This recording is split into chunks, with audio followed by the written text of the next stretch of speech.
байке Жапаров президент болмок эмес да. Ким болмок эле? Атахан Мадумаров президент болмок да. Канан ана эмне?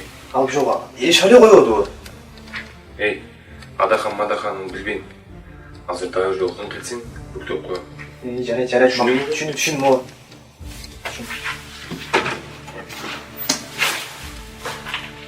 Садырыңы да, кадырыңы да ет компания. Сен десең. Эй, не дейсиң? А жок, силем кадырлайм дедим байке. Ошо баары жакшы эме. Жакшы, сол.